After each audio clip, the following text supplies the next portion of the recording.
Does Mamdani, when you hear him speak, is this a man who feels gratitude for the United States of America? Is this a man who feels grateful for all of the opportunities, the incredible bounty of this country? I don't know the guy, but my sense is he's had a very good life in this country. It would be nice for him to occasionally show a sense of gratitude instead of just attacking the United States for all of its problems.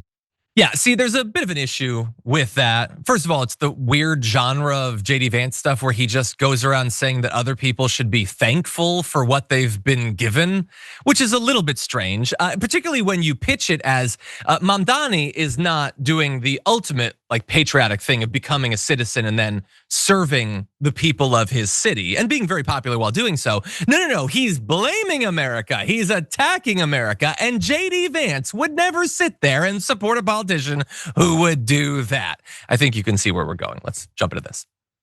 We had a dead country 1 year ago. We had a dead country. Our country was dying. 6 months ago, this country was stone cold dead. We had a dead country. We had a country people didn't think it was going to survive. I use the term oftentimes in closing, we are a nation in decline. We are a failed nation. And I think it's a beautiful phrase. I think it'd be nice if Donald Trump would just be thankful for all that he's been given, that he could be born into a family that will hand him hundreds of millions of dollars. And despite his horrid business instincts, he can go bankrupt multiple times and he'll be bailed out every single time. And then despite telling America that someday he's gonna con them by running as a Republican, he then does that and they still support him even though they can see all the crimes he's committed, the sexual assaults and harassments and all that. And somehow, then he starts stealing all their money through one grift after another. And after all of that, this ungrateful POS is gonna tell us our country's dead and in decline. Why don't you show a little gratitude, Donald Trump? I almost said something else. But anyway, we're gonna move on to what comes after Donald Trump. But first, Brett, I wanna give you a chance to weigh in on that. Should Mamdani be more thankful? This argument disqualifies everyone who's ever sought to unseat an incumbent. Yes.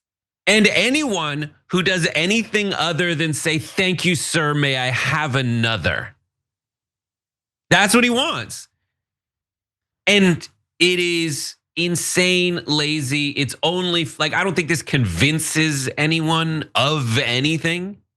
This just is little fodder, and this is what JD Vance has been relegated to. Like, can you please feed the fish aquarium and sprinkle little flakes to the morons that we've trapped in our little biosphere that are like, thank you, God, give me more thought pellets. And then I'll annoyingly say them to my friends who also have no original ideas and are just kind of grumpy and hate Browns.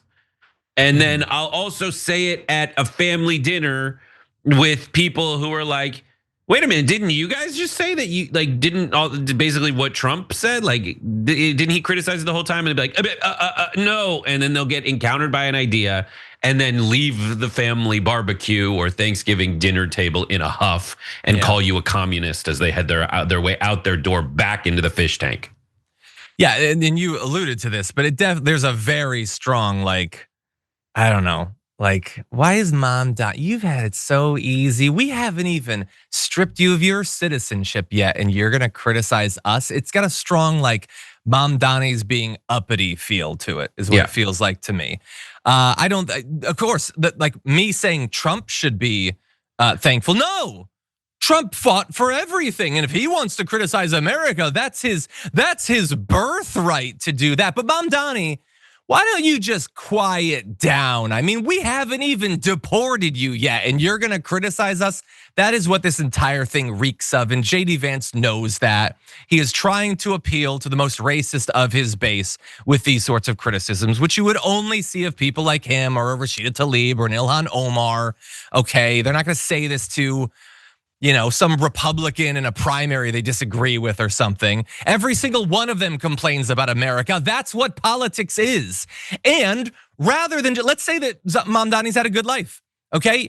Isn't it amazing that then he would come in and rather than just uphold a milquetoast failed status quo like so many politicians on both sides of the aisle will do, that instead he's willing to challenge that status quo, change things up to give the next generation an even better shot than he had. That to me seems fundamentally American. It seems goddamn patriotic, actually. I love that how it breaks the brains of like the MAGA folks where they're like, he was born in Africa, what? And like, oh, now I get to hate him. His name, what is his religion? Okay, now I get to hate him. But like, also they have this argument that we shouldn't be letting in like Mexicans, we should be letting in Indians because they're so smart. Like that's their immigration policy when challenged. It was like, we should have it based on merit. It's like, guy's super smart, undeniably smart. His family is very smart. Yeah. And I just love like cherry picking. I think of the movie Gran Torino where they just cherry pick like little things to say about each ethnicity.